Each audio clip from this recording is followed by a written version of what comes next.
Individual freedom is a fundamental principle that I safeguard. Without a doubt, there is no room for compromise when it comes to this essential right that all women possess from birth: individual freedom. What does my body, my choice really mean? That's former First Lady, Melania Trump today expressing her support for abortion rights. It's a position she talks about in her upcoming memoir, Melania, that's set to be released next week. Her views, of course, are at odds with her husband, Donald Trump, who is running to be reelected as U.S. president. Trump believes abortion rights should be decided by the states. He also appointed several justices to the U.S. Supreme Court that ultimately overturned Roe v. Wade back in 2022, ending a nearly 50-year federal right to abortion. Could that have any impact on the U.S. election race moving forward? Let's bring back the front bench, Christy Clark, Gary Marr, and Gary Dewar. Christy, I'll start with you. What was your initial take on this? Like, your guess is as good as mine. Is this genuine and organic, or is this part of the strategy of the Trump campaign? Speaking of cynics, the cynic in me just can't imagine that this is not part of the Trump campaign, because, Donald Trump started out with, he's had all these positions on abortion, and but most recently, it's been this hardline anti-abortion position.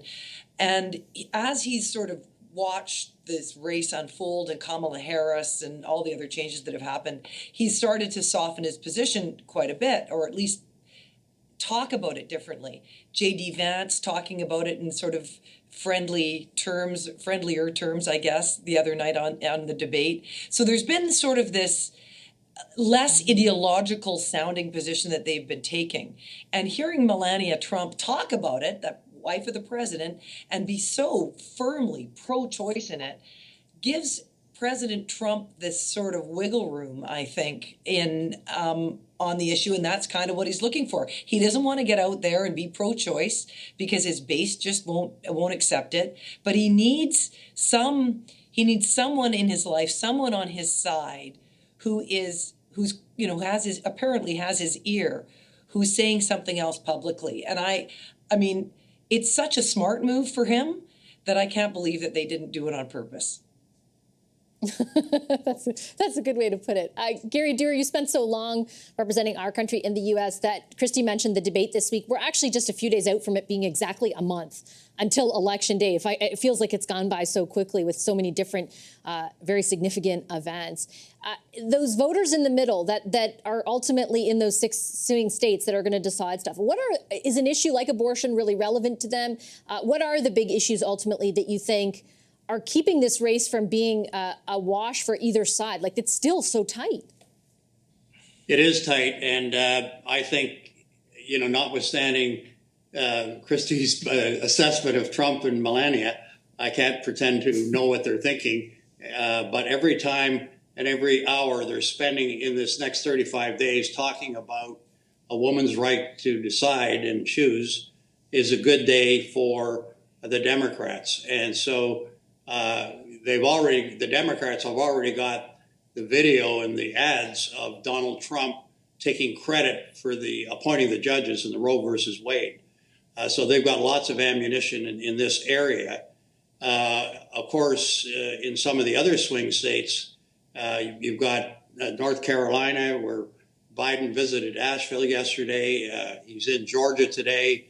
He's in Florida tomorrow, which, when emergencies happen like this, especially ones that are unpredictable in a place like Asheville, North Carolina, that could make a difference in terms of showing up. Actually, hurricane politics meant that Romney couldn't win Florida because he had positions against emergency measures in his previous life. So that's also very important.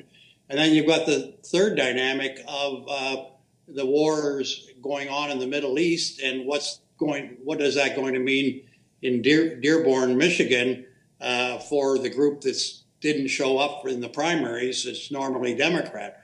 So there's the old saying that Reagan had about an October surprise. There's a lot of October surprises going on, which is great for the media, with on the hour, every hour, different revelations. But I do think Melania Trump's statement, putting more focus on that issue, is good for Democrats. If we're talking about the border, it's bad for Democrats. I think Gary's point is well taken, Gary Mar, insofar as a lot can happen between now and then, just in terms of events and the way in which they end up impacting, in particular, those 500,000 voters in those key swing states who ultimately, as I said before, could determine the outcome. Yeah, I would have thought that the souffle would have been baked by now, and that if any of the candidates or the VPs in the debate had made a major gaffe, then maybe they deflate their souffle. But I have to say that, Mr. Vance and Mr. Walz both did reasonably well in the debate. I know that there are Democrats that are disappointed with their candidate, but J.D. Vance was trying to sharpen or take off the sharper edges off of Donald Trump. He came across as being a very articulate. He's a very fine debater. He may have been unhinged from the truth when he talked about how, there was a peaceful transition of power in January of, 2020. The other thing that I think is I continue to be surprised at, the continuing effort to double down on, who's eating dogs, that, Haitian immigrants are eating dogs. So I actually looked this up. There are approximately 1.5 million Haitians who live in the United States. And you know where the biggest number of them is? There's just over 500,000 that call Florida home.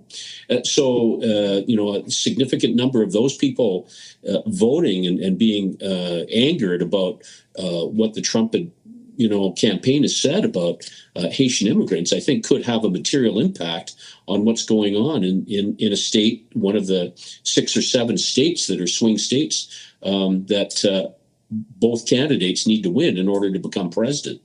The other thing that I want to point out is we don't know really what's going to happen in the event that we've got a close election. You think back to many years, going back to perhaps Abraham Lincoln or the FDR, Hoover presidential campaigns, or Nixon Kennedy, or Bush v. Gore. I mean, there have been a lot of close and contentious elections. And as recently as 2016, of course, Hillary Clinton also, had issues with the outcome and whether Russians were interfering with the election. But this is the first time that I can really think where whether there will be a peaceful transition of power in the event that it's a close election, I think is a real issue. So lots can happen between now and election day, the first week of November. Mm-hmm. Yeah, lots for us to talk about over the next month. I have to leave it on that note. Thank you, everyone. I appreciate the discussion very much. Christy Clark, Gary Mar, and Gary Dewar, our front bench. Our takeaway is next. Stay right there.